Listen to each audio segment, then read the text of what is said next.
जय श्री कृष्णा दोस्तों। आज बता रहा हूँ गौतम बुद्ध के बारे में, जो बचपन का नाम सिद्धार्थ था। 563 ईस्वी नेपाल में जन्म हुआ था और बोध गया में सारे शिक्षण ग्रहण किए थे। पेड़ के नीचे 35 वर्ष की आयु में। हम बात करेंगे गौतम बुद्ध की दो इंटरेस्टिंग कहानी, जो बचपन का नाम सिद्धार्थ था, जो आपकी ज़िंदगी का लाइव तस्वीर बहुत काम आएगा। गौतम बुद्ध की दो इंटरेस्टिंग कहानी बता रहा हूँ। एक बार उनके बौद्ध भिक्षुक ने पूछा कि एक बार सारे गांव के लोग बीच रेगिस्तान में छोटा छोटा खड्डा खोद के रखा था और पानी निकालने का प्रयास कर रहा था, पानी निकल ही नहीं रहा था। तो एक बार उसने पूछा कि ये सब पानी निकाल रहा है और पानी निकल नहीं रहा। तो गौतम बुद्ध ने बोला कि ये सब पानी तो निकालने का प्रयास कर रहा है लेकिन पानी निकल नहीं रहा है। देखो गांव के बाहर एक तालाब है, वहाँ निकलेगा। बोला वहाँ भी नहीं है। बोला ये सब जो कर्म कर रहा है वो गलत रास्ता पर कर रहा है, सही दिशा पर फोकस करना चाहिए। तो गौतम बुद्ध ने कहा कि अगर कोई इंसान अगर वही जिस तरह से इतना गड्ढा छोटा छोटा खोद के रखा है, सही दिशा में अगर गड्ढा खोदा जाए और हैवी खोदा जाए, 100 गड्ढा के बराबर खोजा जाए और सही दिशा के पानी सही दिशा में खोजा जाए तो अवश्य पानी मिलेगा। इसका तात्पर्य यही है कि मन भटकता रहता है और इंसान को एक चीज़ पर फोकस रखना चाहिए, अपना लक्ष्य पर फोकस रखने चाहिए। वैसे मन जो है ऐसे इधर उधर भटकता रहता है। मन को एकाग्रित करके लक्ष्य पर ध्यान रखना चाहिए। हम आपकी दूसरी कहानी एक बार बताता हूँ गौतम बुद्ध की। जो एक बार एक शिष्य ने बोला कि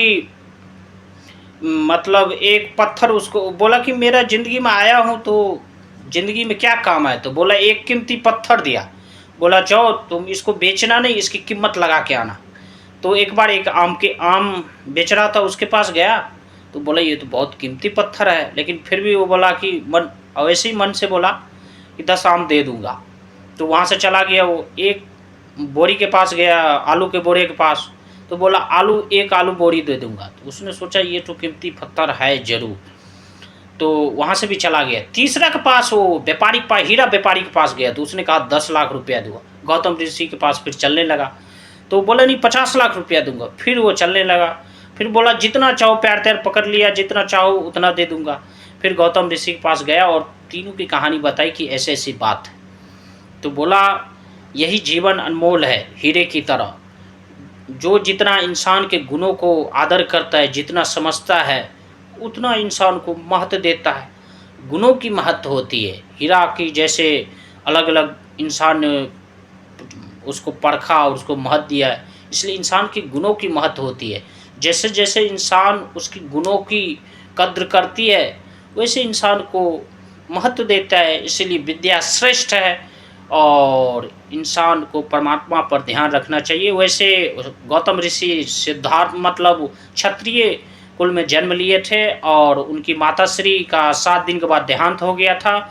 उनकी बहन ने उसको पाला पोसा और बचपन में ही उसको आकाशवाणी हुई थी ब्राह्मण के द्वारा कि ये बालक एक दिन ऋषि बनेगा, क्योंकि वो वैसे तो जन्म उनका क्षत्रिय कुल में हुआ था।